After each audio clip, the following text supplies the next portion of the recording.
ਨਾਲੇ ਬਚਨ ਬਸੈ ਜੀ ਨਾਲੇ ਬਚਨ ਬਸੈ ਜੀ ਨਾਲੇ ਵਾਹਿਗੁਰੂ।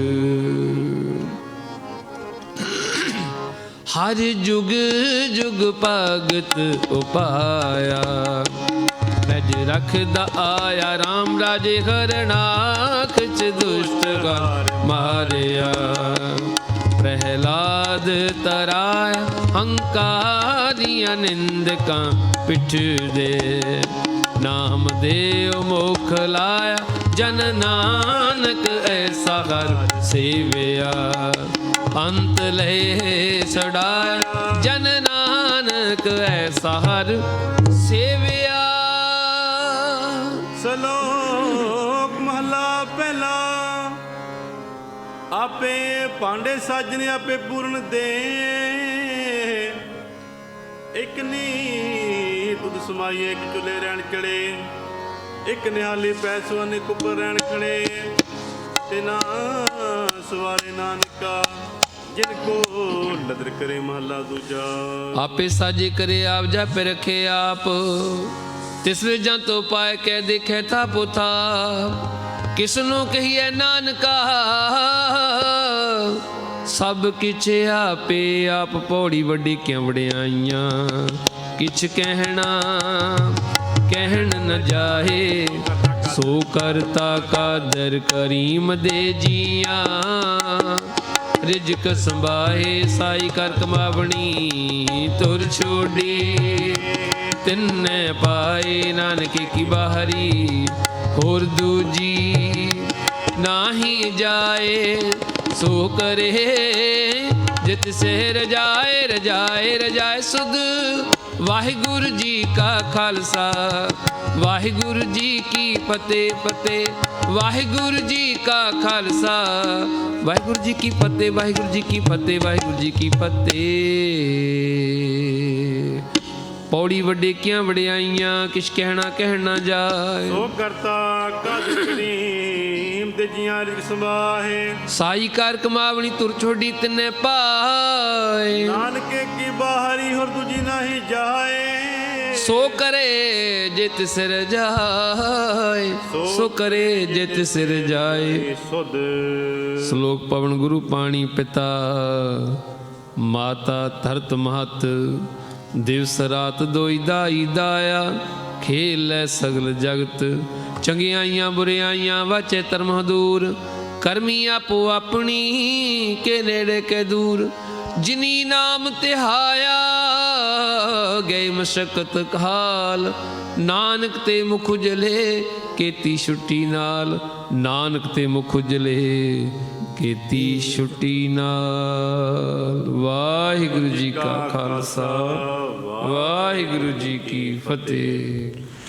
ਬਾਣੀ ਗੁਰੂ ਗੁਰੂ ਹੈ ਬਾਣੀ ਵਿੱਚ ਬਾਣੀ ਅੰਮ੍ਰਿਤ ਸਾਰ ਗੁਰਬਾਣੀ ਕਹੈ ਸੇਵਕ ਜਨ ਮਾਨੈ ਪਰਤਖ ਗੁਰੂ ਨਿਸਤਾਰੇ ਆਵੋ ਸਿੱਖ ਸਤ ਗੁਰ ਕੇ ਪਿਆਰਿਓ ਗਾਵੋ ਸੱਚੀ ਬਾਣੀ ਬਾਣੀ ਤਾਂ ਗਾਵੋ ਗੁਰੂ ਕੇ ਬਾਣੀਆਂ ਸਿਰ ਬਾਣ ਜਿਨ ਕਾ ਨਦਰ ਕਰਮ ਹੋਵੈ ਹਿਰਦੈ ਤਿਨਾ ਸਮਾਣੀ ਪੀਵਾ ਅੰਮ੍ਰਿਤ ਸਦਾ ਰਹੋ ਹਰ ਰੰਗ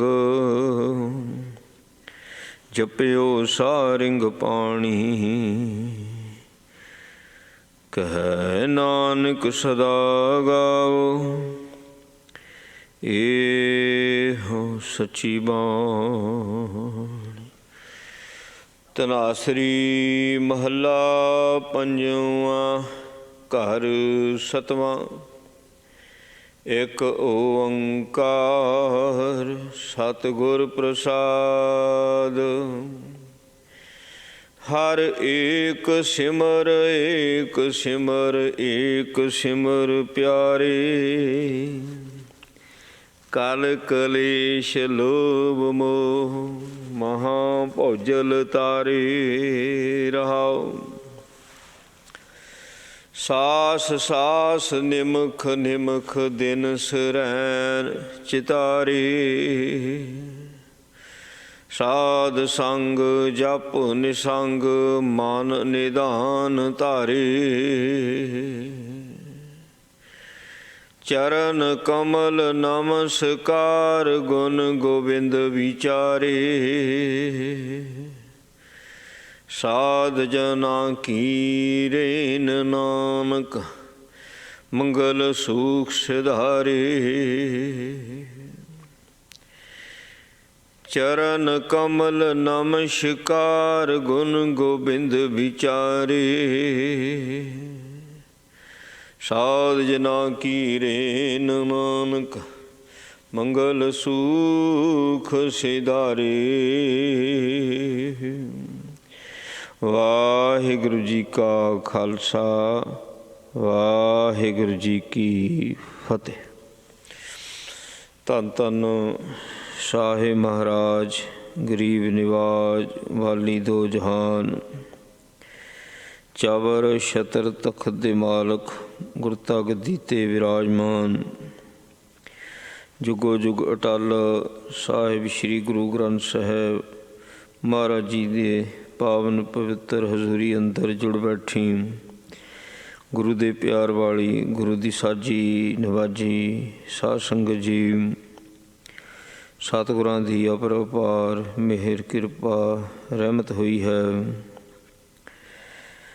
ਜੋ ਕਿ ਅੰਮ੍ਰਿਤ ਵੇਲੇ ਗੁਰੂ ਚਰਨਾਂ ਵਿੱਚ ਹਾਜ਼ਰੀ ਭਰਨ ਦਾ ਸੁਭਾਗ ਸਮਾਂ ਪ੍ਰਾਪਤ ਹੋਇਆ ਹੈ।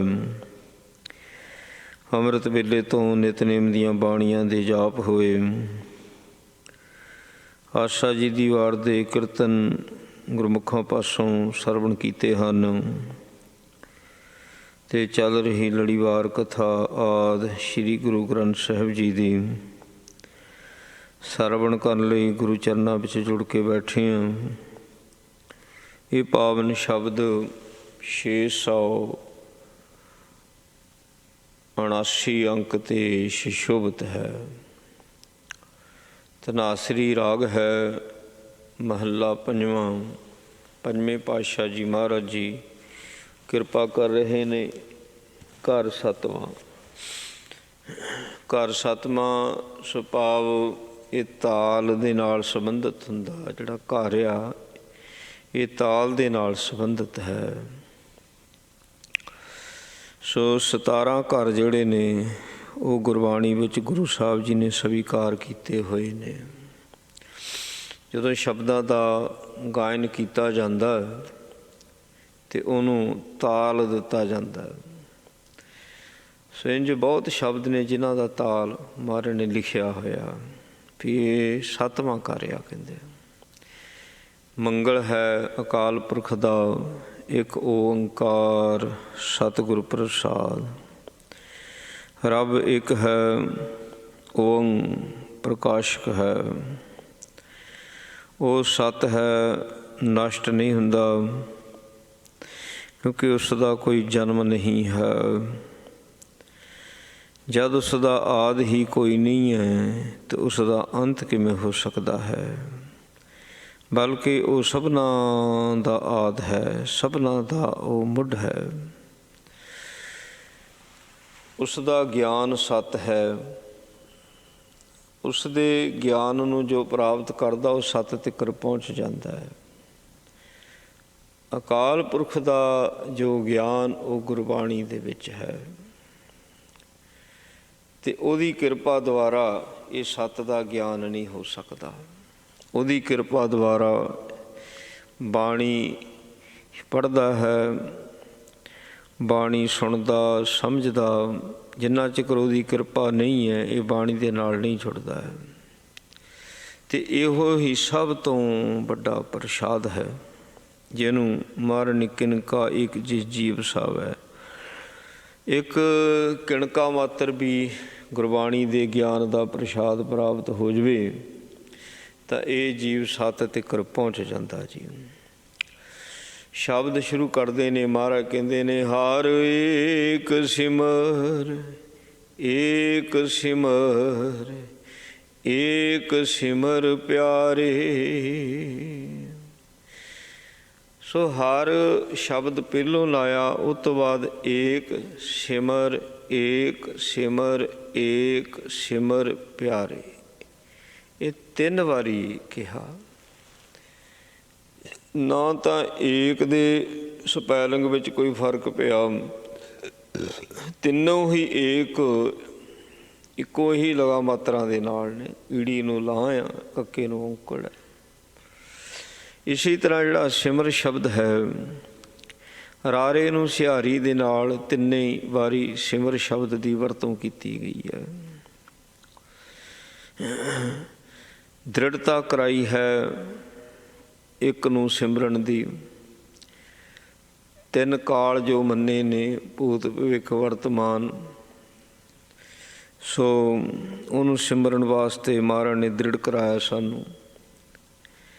ਸਾਹਿਬ ਸੱਚੇ ਪਾਤਸ਼ਾਹ ਜੀ ਨੇ ਜੋ 3 ਗੁਣ ਦੱਸੇ ਨੇ, ਰਾਜ, ਤਾਮ, ਸਤ, ਸੋ ਇਹਨਾਂ ਗੁਣਾਂ ਦਾ ਵੀ ਇੱਕ ਆਪਣਾ ਹੀ ਪ੍ਰਭਾਵ ਪੈ ਜਾਂਦਾ ਹੈ, ਔਰ ਹਰ ਇੱਕ 'ਤੇ ਪੈਂਦਾ, ਹਰੇਕ 'ਤੇ ਪੈਂਦਾ। ਜਿਹੜੀ ਮਾਇਆ ਆ, ਇਹ 3 ਗੁਣਾਂ ਦੇ ਨਾਲ ਸਾਨੂੰ ਵਿਆਪਦੀ ਹੈ,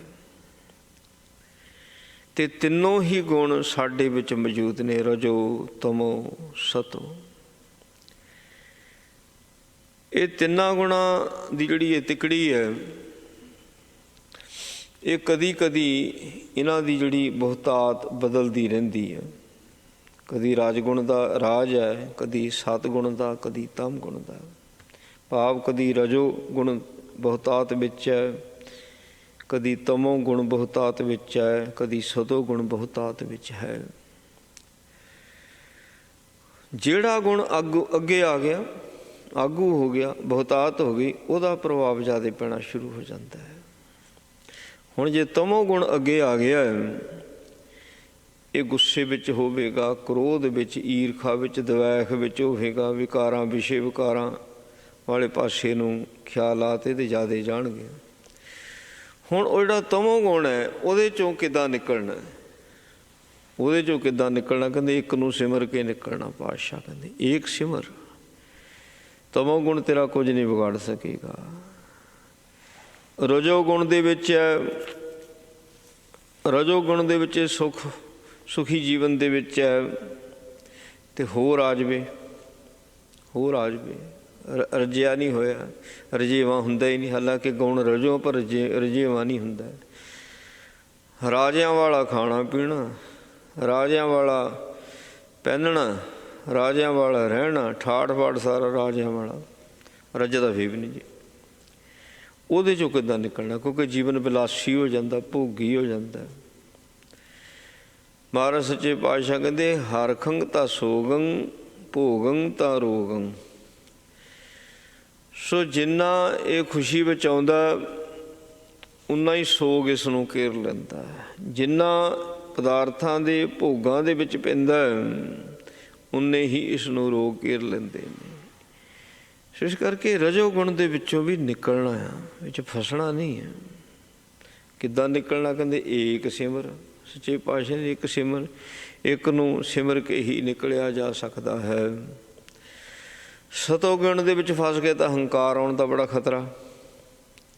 ਜਦੋਂ ਇਹ ਦਾਨ ਕਰਦਾ, ਪੁੰਨ ਕਮਾਉਂਦਾ, ਜਦੋਂ ਇਹ ਪੁੰਨ ਕਮਾਉਂਦਾ, ਸਤੋ ਗੁਣੀ ਅਵਸਥਾ ਹੈ। ਸੋ ਉਸ ਵਕਤ ਜੇ ਹੰਕਾਰ ਮਨ ਵਿੱਚ ਆ ਗਿਆ, ਅਤੇ ਸਾਹਿਬ ਜੀ ਦਾ ਅਟੱਲ ਫਰਮਾਨ ਹੈ, ਕਹਿੰਦੇ ਮਹਾਰਾਜ ਕਹਿੰਦੇ ਹਉਮੈ ਨਾਵੈ ਨਾਲ ਵਿਰੋਧ ਹੈ, ਦੋਇ ਨਾ ਵਸੈ ਇਕ ਥਾਇ। ਜੇ ਹੰਕਾਰ ਹੈ, ਕਦੀ ਨਾਮ ਦਾ ਵਾਸਾ ਹੀ ਨਹੀਂ ਹੋ ਸਕਦਾ ਹੈ। ਇਸ ਕਰਕੇ ਇਹਦੇ ਵਿੱਚੋਂ ਵੀ ਨਿਕਲਣਾ ਹੁੰਦਾ। ਨਾ ਹਮ ਕੀਆ ਨਾ ਕਰੇਂਗੇ, ਨਾ ਕਰ ਸਕੇ ਸਰੀਰ। ਇਹ ਗੱਲਾਂ ਵਾਰ ਵਾਰ ਰਿਪੀਟ ਕਰਨੀਆਂ ਪੈਂਦੀਆਂ। ਦਾਨ ਦੇਣਾ ਵੀ ਹੈ, ਪਿੱਛੇ ਰਹਿਣਾ, ਅੱਗੇ ਨਹੀਂ ਆਉਣਾ। ਮਹਾਰਾਜ ਤੂੰ ਦਵਾਉਣਾ। ਬਾਣੀ ਪੜ੍ਹਨੀ ਹੈ, ਸੇਵਾ ਕਰਨੀ, ਸਿਮਰਨ ਕਰਨਾ, ਸੰਗਤ ਕਰਨੀ, ਸਾਰਾ ਕੁਝ ਗੁਰੂ ਤੇ ਛੱਡ ਦੇਣਾ। ਮਹਾਰਾਜ ਤੂੰ ਕਰਾਉਣਾ, ਤੂੰ ਕਰਾਉਣਾ, ਮੈਂ ਨਹੀਂ ਕਰ ਸਕਦਾ। ਫਿਰ ਇਹ ਸਤੋਗੁਣ ਚੋਂ ਵੀ ਗਾਹਾਂ ਨਿਕਲੇਗਾ, ਤੁਰਿਆ ਵੱਲ ਨੂੰ ਫਿਰ ਜਾਵੇਗਾ। ਤੁਰਿਆ ਨਿਰਵਾਣ ਪਦ ਹੈ, ਨਿਰਵਾਣ ਪਦ। ਨਿਰਵਾਣ ਪਦ ਹੈ ਫੁਰਨਿਆਂ ਤੋਂ ਰਹਿਤ, ਵਾਸ਼ਨਾਵਾਂ ਤੋਂ ਰਹਿਤ। ਕਿਸੇ ਕਿਸਮ ਦੀ ਕੋਈ ਇੱਛਾ ਨਹੀਂ, ਕੋਈ ਚਾਹਤ ਨਹੀਂ। ਉਹਨੂੰ ਕਹਿੰਦੇ ਜਦੋਂ ਨਿਰਵਾਣ ਪਦ 'ਤੇ ਜਾਂਦਾ ਨਾ, ਉੱਥੇ ਮਹਾਰਾਜ ਕਹਿੰਦੇ ਸਭੇ ਇੱਛਾ ਪੂਰੀਆਂ ਜਾਂ ਪਾਇਆ ਗਮਾ ਪਾਰਾ। ਜਦ ਇੱਛਾ ਪੈਦਾ ਹੀ ਕੋਈ ਨਹੀਂ ਹੁੰਦੀ, ਆਪੇ ਸਭੇ ਇੱਛਾ ਪੂਰੀਆਂ। ਕਹਿਣਾ ਲੋੜ ਨਹੀਂ, ਮੈਨੂੰ ਚਾਹੀਦਾ ਨਹੀਂ ਕਹਿਣਾ। ਸੋ ਇਹ ਨਿਰਵਾਣ ਪਦ ਹੈ। ਵਾਸ਼ਨਾ ਹੀ ਖਤਮ ਹੋ ਜਾਣੀ। ਤਿੰਨਾਂ ਗੁਣਾਂ ਵਾਲੇ ਦੇ ਵਾਸ਼ਨਾ ਜਿਹੜੀ ਹੈ ਨਹੀਂ ਖਤਮ ਹੁੰਦੀ, ਭੜਕਦੀ ਹੈ। ਤਿੰਨਾਂ ਗੁਣਾਂ ਵਾਲੇ ਦੀ ਵਾਸ਼ਨਾ, ਤਿੰਨਾਂ ਗੁਣਾਂ 'ਚੋਂ ਕੱਢਣ ਦਾ ਮਹਾਰਾਜ ਦਾ ਸਾਨੂੰ ਇੱਕੋ ਹੀ ਤਰੀਕਾ ਕਹਿੰਦੇ ਏਕ ਸਿਮਰ। ਏਕ ਸਿਮਰ, ਏਕ ਸਿਮਰ ਪਿਆਰੇ। ਮਨ ਨੂੰ ਸੰਬੋਧਨ ਕਰਨਾ, ਇਹਨੂੰ ਪਿਆਰ ਦੇ ਨਾਲ ਕਹਿਣਾ, ਪਿਆਰ ਨਾਲ ਕਹਿਣਾ। ਇਹਨੂੰ ਕਹਿਣਾ ਵੀ ਪਿਆਰਾ ਹੀ ਹੈ। ਜਦ ਇਹ ਕਹਿਣਾ ਮੰਨਣ ਲੱਗ ਪਊ ਫਿਰ ਤਾਂ ਪਿਆਰਾ ਹੀ ਹੈ। ਜਦੋਂ ਪੁੱਤਰ ਮਾਂ ਦਾ ਕਹਿਣਾ ਮੰਨਦਾ, ਮਾਂ ਤਾਂ ਬੜੀ ਲਾਡ ਨਾਲ ਨਾਂ ਰੱਖ ਦਿੰਦੀ ਹੈ। ਕਈ ਲਾਡ ਨਾਂ ਰੱਖਦੀ ਹੈ। ਕਹਿਣਾ ਮੰਨਦਾ ਨਾ, ਕਹਿਣੇਕਾਰ ਹੈ। ਜਦੋਂ ਮਨ ਕਹਿਣਾ ਮੰਨਦਾ ਹੈ ਫਿਰ ਉਹਨੂੰ ਪਿਆਰਾ ਕਹਿਣਾ ਕੋਈ ਔਖਾ ਨਹੀਂ। ਪਿਆਰਾ ਕਹਿਣਾ ਵੀ ਚਾਹੀਦਾ। ਆਵੋ ਸਿੱਖ ਸਤਿਗੁਰ ਕੇ ਪਿਆਰਿਓ, ਗਾਵੋ ਸੱਚੀ ਬਾਣੀ। ਸਾਹਿਬ ਜੀ ਨੇ ਆਪਣੀ ਸੰਗਤ ਸਿੱਖਾਂ ਨੂੰ ਪਿਆਰਾ ਸ਼ਬਦ, ਤਾਂ 10ਵੇਂ ਪਾਤਸ਼ਾਹ ਜੀ ਨੇ 5 ਸ਼ੀਸ਼ ਲਏ, 5 ਦੇ 5 ਪਿਆਰੇ ਕਹਿ ਦਿੱਤਾ। ਪਿਆਰਾ ਸ਼ਬਦ ਤਾਂ ਸਿੱਖਾਂ ਵਾਸਤੇ ਸਾਹਿਬਾਂ ਨੇ ਬਹੁਤ ਪਹਿਲੋਂ ਵਰਤਿਆ ਹੋਇਆ। ਮਹਾਰਾਜ ਨੇ ਪਿਆਰਾ ਸ਼ਬਦ ਵਰਤਿਆ, ਆਵੋ ਸਿੱਖ ਸਤਿਗੁਰ ਕੇ ਪਿਆਰਿਓ। ਕਹਿਣਾ ਮੰਨਣੇ ਵਾਲਾ ਪਿਆਰਾ, ਕਹਿਣਾ ਮੰਨਣੇ ਵਾਲਾ ਪਿਆਰਾ ਹੁੰਦਾ ਹੈ। ਇਸ ਕਰਕੇ ਆਪਣੇ ਮਨ ਨੂੰ ਜਦੋਂ ਦੇਖਿਆ ਨਾ, ਮਨ ਹੁਣ ਕਹਿਣਾ ਮੰਨਦਾ, ਮਨ ਮਰਜ਼ੀ ਨਹੀਂ ਕਰਦਾ, ਇਹਨੇ ਗੱਲ ਮੰਨ ਲਈ, ਆਪਣੀਆਂ ਵਿਚਾਰਾਂ ਛੱਡ ਦਿੱਤੀਆਂ, ਬਾਣੀ ਪੜ੍ਹਦਾ, ਸਿਮਰਨ ਕਰਦਾ ਹੈ, ਅਤੇ ਫਿਰ ਉਸ ਵੇਲੇ ਮਨ ਨੂੰ ਪਿਆਰ ਦੇ ਨਾਲ ਕਹਿਣਾ ਵੀ ਇਹ ਜਿਹੜੇ 3 ਗੁਣ ਨੇ ਨਿਕਲਣਾ ਚੋਂ, ਇਹਨਾਂ 3 ਗੁਣਾਂ ਨੇ ਤੈਨੂੰ ਗਾਲ ਦੇਣਾ, ਤੇਰੇ ਗੁਣ ਗਲ ਜਾਣੇ ਨੇ। ਮਾਇਆ ਦੇ ਤਾਂ ਗੁਣ ਨੇ, ਤੇਰੇ ਤਾਂ ਅਵਗੁਣ ਨੇ।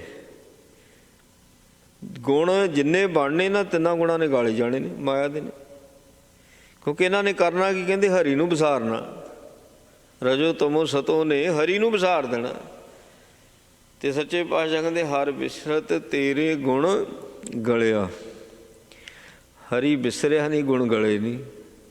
ਇਸ ਕਰਕੇ ਪਾਤਸ਼ਾਹ ਕਹਿੰਦੇ ਭਾਈ ਇਹਨਾਂ 3 ਚੋਂ ਨਿਕਲਣ ਵਾਸਤੇ ਇੱਕ ਨੂੰ ਚੇਤੇ ਕਰ, ਇੱਕ ਦੇ ਲੜ ਲੱਗ ਕਹਿੰਦੇ। ਕਲ ਕਲੇਸ਼ ਲੋਭ ਮੋਹ ਮਹਾਭੌਜਲ ਤਾਰੇ। ਮਹਾਭੌਜਲ ਕੀ ਹੈ ਜੀ? ਮਹਾਭੌਜਲ ਹੁੰਦਾ ਜਿਹੜਾ ਬਹੁਤ ਡੂੰਘਾ ਜਲ ਹੈ ਔਰ ਵਿਸ਼ਾਲ ਹੈ, ਬਹੁਤ ਵਿਸ਼ਾਲ, ਡੂੰਘਾ ਬੜਾ, ਵਿਸ਼ਾਲ ਬੜਾ। ਮਹਾਭੌਜਲ ਦੇਖ ਕੇ ਪਿਆ ਹੁੰਦਾ ਵੀ ਕਿੱਦਾਂ ਤਰਾਂਗੇ। ਇਹ ਸੰਸਾਰ ਜਿਹੜਾ ਆ ਮਹਾਭੌਜਲ ਕਿੱਦਾਂ ਬਣਿਆ?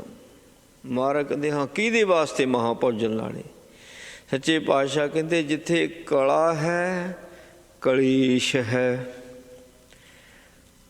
ਕਲਾ ਕਲੇਸ਼ ਪੈਂਦਾ ਕਿੱਥੋਂ ਆ? ਕਹਿੰਦੇ ਲੋਭ ਅਤੇ ਮੋਹ ਦੇ ਵਿੱਚ ਕਲਾ ਕਲੇਸ਼ ਆ। ਪਾਤਸ਼ਾਹ ਕਹਿੰਦੇ ਜੇ ਲੋਭ ਅਤੇ ਮੋਹ ਹੈ ਉੱਥੇ ਹੀ ਕਲਾ ਕਲੇਸ਼ ਜਨਮ ਲੈਂਦੇ ਨੇ। ਮਹਾਰਾਜ ਪਾਤਸ਼ਾਹ ਕਹਿੰਦੇ ਇਹਦੇ ਕਰਕੇ ਹੀ ਇਹ ਸੰਸਾਰ ਜਿਹੜਾ ਆ ਇਹ ਮਹਾਭੌਜਲ ਬਣ ਜਾਂਦਾ। ਤਦੇ ਪਾਤਸ਼ਾਹ ਨੇ ਸੁਖਮਨੀ ਸਾਹਿਬ 'ਚ ਬਚਨ ਕਰ ਦਿੱਤਾ, ਸਿਮਰੋ ਸਿਮਰ ਸਿਮਰ ਸੁਖ ਪਾਵੋ, ਕਲ ਕਲੇਸ਼ ਤਨ ਮਾਹੀ ਮਿਟਾਓ। ਮਹਾਭੌਜਲ 'ਚ ਉਤਾਰਨ ਵਾਲੀ ਗੱਲ ਹੈ। ਮਹਾਭੌਜਲ ਬੰਦਾ ਆਪਣੀ ਸੁਰਤੀ ਬਿਰਤੀ ਗਵਾ ਲੈਂਦਾ। ਜਿੱਦਾਂ ਪ੍ਰਿਥੀ ਚੰਦ ਭੁੱਲ ਗਿਆ ਵੀ ਹਾਂ ਵੀ ਧੰਨ ਗੁਰੂ ਰਾਮਦਾਸ ਮੇਰੇ ਪਿਤਾ ਜੀ ਨੇ, ਆਪ ਰੱਬ ਨੇ। ਗੁਰੂ ਅਰਜਨ ਦੇਵ ਜੀ ਜਿਹੜੇ ਬਾਣੀ ਕੇ ਬੋਹਤ ਨੇ, ਜਪਿਓ ਜਿਨ ਅਰਜਨ ਦੇਵ ਗੁਰੂ ਫਿਰ ਸੰਕਟ ਜੋਨ ਗਰਭ ਨਾ ਆਇਓ। ਜੇ ਭੱਟ ਪੰਜਵੇਂ ਪਾਤਸ਼ਾਹ ਜੀ ਵੇਲੇ ਆਏ ਹੈ ਤੇ ਪਿਰਥੀ ਚੰਦ ਦੀਆਂ ਅੱਖਾਂ 'ਤੇ ਪੱਟੀ ਬੱਧੀ ਰਹੀ ਹੈ। ਉਹ ਭੱਟ ਹੀ ਕਹਿੰਦੇ ਨੇ, ਕਹਿੰਦੇ ਧੰਨ ਗੁਰੂ ਅਰਜਨ ਦੇਵ ਮਹਾਰਾਜ ਸੱਚੇ ਪਾਤਸ਼ਾਹ ਜਿਹਨੇ ਤੇਰੇ ਨਾਮ ਨੂੰ ਇੱਕ ਵਾਰੀ ਲੈ ਲਿਆ ਮੁੜ ਕੇ ਗਰਭ ਜੋਨ ਵਿੱਚ ਨਹੀਂ ਪੈਂਦਾ। ਭੱਟ ਹੀ ਕਹਿੰਦੇ ਨੇ।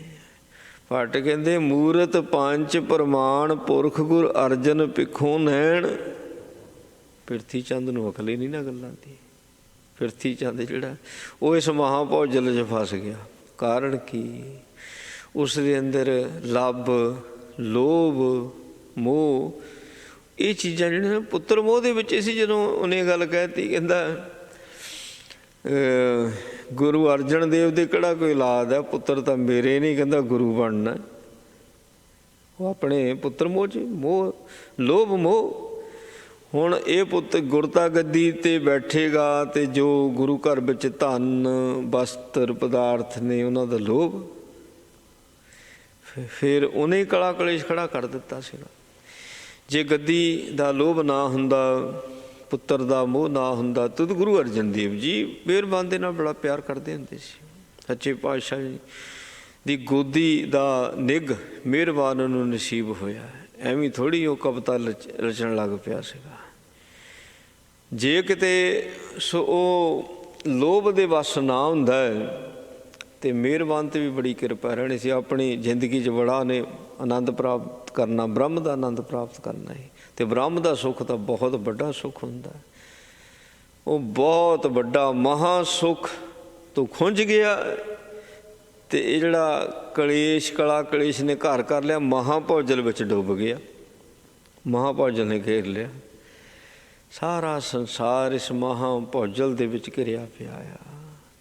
ਬਸ ਆਹੀ ਆ ਕਲ, ਕਲੇਸ਼, ਲੋਭ, ਮੋਹ, ਇਹਦੇ ਕਰਕੇ ਮਹਾਭੌਜਲ ਹੈ। ਪਰ ਮਹਾਰਾਜ ਸੱਚੇ ਪਾਤਸ਼ਾਹ ਕਹਿੰਦੇ ਏਕ ਸਿਮਰ, ਏਕ ਸਿਮਰ, ਇਸ ਮਹਾਭੌਜਲ 'ਚੋਂ ਪਾਰ ਹੋ ਜਾਵੇਗਾ। ਕਹਿੰਦੇ ਰਹਾਓ ਸਾਸ ਸਾਸ ਨਿਮਖ ਨਿਮਖ ਦਿਨ ਸਰੈਨ ਚਿਤਾਰੇ। ਇੱਕ ਇੱਕ ਸਾਹ ਦੇ ਨਾਲ ਤੇ ਨਿਮਖ, ਨਿਮਖ ਹੁੰਦਾ ਅੱਖ ਦਾ ਫੋਰ। ਜਿਹੜਾ ਸਾਹ ਲੈਂਦੇ ਆ ਇਹਦਾ ਸਮਾਂ ਜ਼ਿਆਦਾ ਹੈ, ਕਿਉਂਕਿ ਮਹਾਰਾਜ ਨੇ ਜੋ ਨੋਰਮਲ ਸਾਹ ਲੈਣ ਦੀ ਸ਼ਮਤਾ ਦਿੱਤੀ ਹੈ, ਸੋ ਇੰਨੀ ਕੁ ਤਾਂ ਹੈ ਨਾ, ਜਦੋਂ ਕੁਝ ਬੋਲਦਾ ਅਤੇ ਵਿੱਚ ਸਾਹ ਨਹੀਂ ਲੈਂਦਾ, ਗੱਲ ਪੂਰੀ ਕਰ ਲੈਂਦਾ। ਜਦੋਂ ਕੁਝ ਬੋਲਦਾ ਸਾਹ ਨਹੀਂ ਲੈਂਦਾ, ਗੱਲ ਪੂਰੀ ਕਰ ਲੈਂਦਾ। ਅਤੇ ਜਿਹੜਾ ਨਿਮਖ ਹੈ, ਨਿਮਖ ਤਾਂ ਅੱਖ ਝਮਕਣੀ ਕਿੰਨਾ ਕੁ ਟਾਈਮ ਲੱਗਦਾ। ਇਸ ਕਰਕੇ ਜਿਹੜਾ ਨਿਮਖ ਦਾ ਸਮਾਂ ਉਹ ਸਾਹ ਤੋਂ ਛੋਟਾ ਹੈ। ਮਹਾਰਾਜ ਪਾਤਸ਼ਾਹ ਕਹਿੰਦੇ ਸਾਸ ਸਾਸ ਨਿਮਖ ਨਿਮਖ ਦਿਨ ਸਰੈਨ ਚਿਤਾਰੇ। ਇੰਝ ਦਿਨ ਸਰੈਨ ਕਰਨਾ, ਇਹ ਨਹੀਂ ਵੀ ਹਾਂ ਵੀ ਥੋੜ੍ਹਾ ਚਿਰ ਬੈਠੇ ਤਾਂ ਸੋਨੂੰ ਚੇਤੇ ਕਰ ਲਿਆ। ਨਿਮਖ ਜਿੰਨਾ ਸਮਾਂ ਜਾਂ ਨਿਮਖ ਨਿਮਖ ਥੋੜ੍ਹਾ ਚਿਰ ਚੇਤੇ ਕਰ ਲਿਆ। ਮਹਾਰਾਜ ਕਹਿੰਦੇ ਦਿਨ ਸਰੈਨ, ਦਿਨ ਵੀ ਅਤੇ ਰਾਤ ਵੀ। ਸੋ ਸਾਹ ਇੱਕ ਇੱਕ ਸਾਹ, ਨਿਮਖ ਨਿਮਖ, ਇਸ ਮੈਥਡ ਦੇ ਨਾਲ ਕਹਿੰਦੇ ਉਹਨੂੰ ਚੇਤੇ ਕਰਿਆ ਕਰੋ ਵੀ ਕੋਈ ਸਾਹ ਬਿਰਥਾ ਨਾ ਜਾਵੇ, ਕੋਈ ਪਲ, ਕੋਈ ਘੜੀ ਬਿਰਥਾ ਨਾ ਜਾਵੇ। ਕਹਿੰਦੇ ਸਾਧ ਸੰਗ ਜਪ ਨਿਸੰਗ ਮਨ ਨਿਦਾਨ ਧਾਰੇ। ਜਿਹੜਾ ਸੰਗ ਦਾ ਹੀ ਰਹਿ ਗਿਆ ਉਹ ਕਿਸੇ ਵੀ ਕੰਮ ਵਿੱਚ ਕਾਮਯਾਬ ਨਹੀਂ ਹੋ ਸਕਦਾ, ਕਿਸੇ ਵੀ ਕੰਮ 'ਚ ਕਾਮਯਾਬ ਨਹੀਂ ਹੁੰਦਾ। ਬਾਣੀ ਪੜ੍ਹਨੀ ਹੈ, ਨਾਮ ਜਪਣਾ, ਕਾਹਦੀ ਸੰਗ, ਸੇਵਾ ਕਰਨੀ ਹੈ, ਕਾਹਦੀ ਸੰਗ। ਹੁਣ ਜਦੋਂ ਸਿਮਰਨ ਵਾਹਿਗੁਰੂ ਗੁਰੂ ਮੰਤਰ ਦਾ ਜਾਪ, ਸੰਗਤ ਵਿੱਚ ਬੈਠੇ ਜਦੋਂ ਸਿਮਰਨ ਚੱਲਦਾ ਕਿ ਉੱਚੀ ਬੋਲਣ ਤੋਂ ਗੁਰੇਜ਼ ਕਰ ਜਾਂਦੇ, ਸੰਗ 'ਤੇ ਰਹਿ ਜਾਂਦੇ ਆ। ਬਾਣੀ ਪੜ੍ਹਨ ਤੋਂ ਸੰਗ 'ਤੇ ਰਹਿ ਜਾਂਦੇ ਹੈ। ਸੇਵਾ ਕਰਨ ਤੋਂ ਸੰਗਦੇ ਰਹਿ ਜਾਂਦੇ ਆ। ਜਦ ਭਾਈ ਸੰਗਤ ਵਿੱਚ ਆ ਹੀ ਗਏ, ਉੱਥੇ ਨਾ ਬਾਣੀ ਪੜ੍ਹਨ ਦੀ ਸ਼ਰਮ ਚਾਹੀਦੀ, ਨਾ ਸੇਵਾ ਕਰਨ ਦੀ ਸ਼ਰਮ ਚਾਹੀਦੀ ਹੈ। ਉਹਦੇ ਜੇ ਸ਼ਰਮ ਕਰਦੇ ਰਹਾਂਗੇ, ਸੰਗੀ ਜਾਵਾਂਗੇ, ਤੇ ਕਿਵੇਂ ਫਿਰ ਉਹ ਜਿਹੜਾ ਨਿਧਾਨ ਹੈ, ਨਾਮ ਨੂੰ ਨਿਧਾਨ ਕਹਿ ਦਿੱਤਾ ਨਾ, ਸਭ ਤੋਂ ਵੱਡਾ ਖਜ਼ਾਨਾ, ਤੂੰ ਕਿੱਦਾਂ ਆਪਣੇ ਮਨ ਵਿੱਚ ਟਿਕਾਵੇਂਗਾ? ਮਨ ਨਿਧਾਨ ਧਾਰੇ, ਪਰ ਮਨ ਦੇ ਵਿੱਚ ਉਹ ਨਾਮ ਦਾ ਖਜ਼ਾਨਾ ਤੂੰ ਕਿੱਦਾਂ ਟਿਕਾ ਲਵੇਂਗਾ? ਜਿਹੜਾ ਸੰਗਦਾ ਰਹਿ ਗਿਆ, ਉਹ ਪੰਡ ਕਿੱਦਾਂ ਚੱਕ ਲਊ? ਚੱਕ ਲਊ? ਨਹੀਂ ਚੱਕ ਸਕਦਾ। ਜਿਹਦਾ ਸੰਗਦਾ ਹੀ ਰਹਿ ਗਿਆ ਭਾਈ, ਉਹ ਕਿੱਦਾਂ ਮਨ ਵਿੱਚ ਨਾਮ ਨੂੰ ਟਿਕਾ ਲਊ? ਨਾਮ ਨੂੰ ਮਨ ਵਿੱਚ ਟਿਕਾਉਣ ਵਾਸਤੇ ਜਪਣਾ ਪੈਂਦਾ, ਔਰ ਸੰਗ ਲਾ ਕੇ ਜਪਣਾ ਪੈਂਦਾ। ਜਿਹੜਾ ਨੱਚਣ ਲੱਗਿਆ ਸੰਗ ਕਰਦਾ, ਉਹ ਕਿੱਦਾਂ ਸਿੱਖ ਲਊ? ਸਿੱਖ ਹੀ ਨਹੀਂ ਸਕਦਾ। ਕਿਸੇ ਵੀ ਕੰਮ ਦੇ ਵਿੱਚ ਕੋਈ ਸੰਗਦਾ, ਉਹ ਕੰਮ ਕਦੀ ਸਿੱਖ ਨਹੀਂ ਸਕਦਾ। ਕੋਈ ਵੀ ਕੰਮ ਹੈ, ਕੋਈ ਵੀ ਕੰਮ। ਇਸ ਕਰਕੇ ਜਦੋਂ ਬੰਦਗੀ ਕਰਨੀ ਹੈ ਨਾ, ਉਸ ਵੇਲੇ ਤਾਂ ਬਿਲਕੁਲ ਨਹੀਂ ਸੰਗਣਾ, ਐਵੇਂ ਸੰਗੀ ਜਾਣਾ ਵੀ ਲੈ ਮੈਂ ਪਾਠ ਕਰੂੰਗਾ। ਕੀ ਕਹਿਣਗੇ? ਹੱਥ 'ਚ ਗੁਟਕਾ ਸਾਹਿਬ ਫੜਿਆ ਹੋਇਆ, ਕਾਹਦੀ ਸੰਗ ਹੈ? ਕੋਈ ਸੰਗ ਹੈ? ਪਾਠ ਕਰਦੇ ਆ, ਕਾਹਦੀ ਸੰਗ ਹੈ? ਕੋਈ ਸੰਗ ਹੈ? ਸਭਾ 'ਚ ਬੈਠੇ ਹੋਏ ਆ, ਹੋਰ ਗੱਲਾਂ ਕਰਦੇ ਆ, ਸ਼ਰਮ ਨਹੀਂ ਆਉਂਦੀ? ਕਿਤੇ ਹੋਊਗਾ ਵੀ ਹੁਣ ਆਪਾਂ ਬੈਠੇ 4 ਜਣੇ, ਚਲੋ ਮੂਲ ਮੰਤਰ ਜਪ ਲਈਏ, ਮੂਲ ਮੰਤਰ ਜਪ ਲਏ, ਉਦੋਂ ਸੰਗਦੇ ਆ। ਉਦੋਂ ਕਾਹਦੀ ਸੰਗ ਹੈ? ਹੈ ਵਾਹਿਗੁਰੂ ਕਹਿਣਾ ਕਾਹਦੀ ਸੰਗ ਹੈ? ਮੂਲ ਮੰਤਰ ਜਪਣਾ ਕਾਹਦੀ ਸੰਗ ਹੈ? ਜੇ ਸੰਗਦਾ ਹੀ ਰਹੇਗਾ ਤੇ ਭਾਈ ਉਹ ਜਿਹੜਾ ਮਹਾਨਿਧਾਨ ਹੈ, ਪਰਮਾਤਮਾ ਪਰਮੇਸ਼ਰ ਦੇ ਨਾਮ ਦਾ ਖਜ਼ਾਨਾ, ਉਹਨੂੰ ਕਿੱਦਾਂ ਲਵੇਂਗਾ? ਕਿੱਦਾਂ ਟਿਕਾਵੇਂਗਾ? ਕਿੱਦਾਂ ਟਿਕਾਵੇਂਗਾ? ਹੁਣ ਸਾਧ ਸੰਗ ਜਪ ਨਿਸੰਗ, ਮਹਾਰਾਜ ਸੱਚੇ ਪਾਤਸ਼ਾਹ ਕਹਿੰਦੇ ਸਾਧ ਸੰਗ, ਸਾਧ ਦਾ ਸੰਗ ਕਰਨਾ, ਸਾਧ ਦਾ ਸੰਗ ਕਰਨਾ, ਤੇ ਸਾਧ ਦਾ ਸੰਗ ਕਰਕੇ ਜਪਣਾ ਭਾਵ ਆਪਣੇ ਮੂਲ ਦਾ ਸੰਗ ਕਰਨਾ, ਤੇ ਬਾਕੀ ਸਾਰਿਆਂ ਪਾਸਿਆਂ ਤੋਂ ਨਿਸੰਗ ਹੋ ਜਾਣਾ, ਸਾਰੇ ਪਾਸਿਆਂ ਦਾ ਸੰਗ ਤਿਆਗ ਦੇਣਾ। ਸੰਗ ਦਾ ਤਿਆਗ ਕਰਨਾ। ਸੰਗ ਹੁੰਦਾ ਸੰਗੀ, ਇੱਕ ਹੁੰਦਾ ਸੰਗ ਹੁੰਦਾ ਸ਼ਰਮ, ਇੱਕ ਸੰਗ ਹੁੰਦਾ ਸਾਥ ਸੰਗੀ। ਹੁਣ ਸਾਧ ਸੰਗ, ਹੁਣ ਸਾਧ ਸ਼ਰਮ ਥੋੜ੍ਹੀ ਹੈ, ਇਹ ਸਾਧ ਸ਼ਰਮ ਥੋੜ੍ਹੀ, ਕਿਉਂਕਿ ਜੇ ਕੋਈ ਗੱਗੇ ਨੂੰ ਸਿਹਾਰੀ, ਦੋਨਾਂ ਨੂੰ ਗੱਗਿਆਂ ਨੂੰ ਸਿਹਾਰੀਆਂ ਨਹੀਂ ਨਾ। ਜਿਹੜਾ ਸਾਧ ਦੇ ਨਾਲ ਸੰਗ ਲੱਗਾ, ਇਹਦੇ ਨਾਲ ਵੀ ਗੱਗੇ ਨੂੰ ਸਿਹਾਰੀ ਨਹੀਂ। ਜਿਹੜਾ ਸ਼ਬਦ ਨਿਸੰਗ ਹੈ, ਇਹਦੇ ਨਾਲ ਵੀ ਗੱਗੇ ਨੂੰ ਸਿਹਾਰੀ ਨਹੀਂ, ਨਾ ਔਂਕੜ ਹੈ। ਦੋਨੋਂ ਹੀ ਸ਼ਬਦ ਜਿਹੜੇ ਨੇ ਇੱਕੋ ਜਿਹੇ ਨੇ।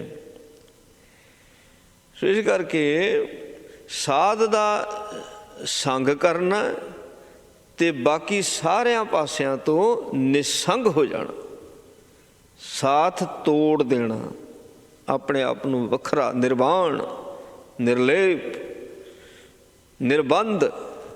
ਸੋ ਇੱਦਾਂ ਦਾ ਆਪਣੇ ਆਪ ਨੂੰ ਬਣਾ ਲੈਣਾ। ਮਨ ਦੇ ਜਿੰਨੇ ਫੁਰਨੇ ਬਣੇ ਹੋਏ ਸੀਗੇ ਨਾ, ਉਹਨਾਂ ਤੋਂ ਨਿਸੰਗ ਹੋ ਜਾਣਾ, ਉਹਨਾਂ ਦਾ ਸੰਗ ਨਹੀਂ ਕਰਨਾ, ਫੁਰਨਿਆਂ ਦਾ ਕਦੀ ਸੰਗ ਨਹੀਂ ਕਰਨਾ। ਜਿੰਨਾ ਮਰਜ਼ੀ ਮਨ ਬੋਲਦਾ ਰਹੇ, ਸੰਗ ਹੀ ਨਹੀਂ ਕਰਨਾ, ਉਹਨਾਂ ਦਾ ਸਾਥ ਹੀ ਨਹੀਂ ਨਿਭਾਉਣਾ ਉਹਨਾਂ ਦੇ ਨਾਲ, ਫੁਰਨਿਆਂ ਦੇ ਨਾਲ। ਕਿਹਦੇ ਨਾਲ ਸਾਥ ਨਿਭਾਉਣਾ? ਚਿੱਤ ਦੇ ਨਾਲ ਸਾਥ ਨਿਭਾਉਣਾ। ਸਾਧ ਉਹ ਚਿੱਤ ਸਾਧ ਹੈ, ਜਿਹੜਾ ਸਾਡਾ ਚਿੱਤ ਹੈ ਉਹ ਸਾਧ ਹੈ ਕਹਿੰਦੇ। ਤੇ ਫਿਰ ਮਨ ਨਿਧਾਨ ਧਾਰੇ, ਭਾਈ ਉਹ ਮਨ ਜਿਹੜਾ ਆ, ਇਹ ਨਾਮ ਦੇ ਖਜ਼ਾਨੇ ਨੂੰ ਧਾਰਨ ਦੇ ਸਮਰੱਥ ਬਣ ਜਾਂਦਾ। ਫਿਰ ਨਾਮ ਦੇ ਖਜ਼ਾਨੇ ਨੂੰ ਇਹ ਧਾਰ ਲੈਂਦਾ। ਜਿੰਨਾ ਚਿਕਰ ਇਹ ਸਮਰੱਥਾ ਦਾ ਮਾਲਕ ਇਹ ਨਹੀਂ, ਖਜ਼ਾਨੇ ਨੂੰ ਟਿਕਾ ਹੀ ਨਹੀਂ ਸਕਦਾ, ਰੱਬ ਖਜ਼ਾਨਾ ਵੀ ਨਹੀਂ ਦਿੰਦਾ। ਕਹਿਣਾ ਤੂੰ ਤਾਂ ਸੰਭਾਲ ਹੀ ਨਹੀਂ ਸਕਦਾ। ਜ਼ਿੰਮੇਵਾਰੀ ਕਿਹਨੂੰ ਦਿੱਤੀ ਜਾਂਦੀ ਹੈ? ਜਿਹੜੀ ਜ਼ਿੰਮੇਵਾਰੀ ਹੈ ਕਿਹਨੂੰ ਦਿੱਤੀ ਜਾਂਦੀ ਹੈ? ਜਿਹੜਾ ਜ਼ਿੰਮੇਵਾਰੀ ਨਿਭਾ ਸਕੇ। ਹੁਣ ਸਾਹਿਬ ਜੀ ਨੂੰ ਪਤਾ ਸੀ ਵੀ ਇਹ 5 ਪਿਆਰਿਆਂ ਨੇ ਜ਼ਿੰਮੇਵਾਰੀ ਨਿਭਾਉਣੀ। 5 ਛਾਂਟ ਲੈ ਕਿ ਨਹੀਂ ਛਾਂਟ ਲੈ? ਸਾਹਿਬ ਜੀ ਨੇ ਆਪ ਛਾਂਟੇ ਸੱਚੇ ਪਾਤਸ਼ਾਹ ਜੀ ਨੇ। ਉੱਥੇ ਹੋਰ ਵੀ ਬੜੇ ਗੁਰਸਿੱਖ ਸੀ, ਪਰ ਜ਼ਿੰਮੇਵਾਰੀ ਜਿਹੜੀ ਸੀ ਉਹ ਬੜੀ ਵੱਡੀ ਸੀ 5 ਪਿਆਰਿਆਂ ਦੀ। ਮਹਾਰਾਜ ਨੇ ਛਾਂਟ ਲੈ ਸੱਚੇ ਪਾਤਸ਼ਾਹ ਜੀ ਨੇ।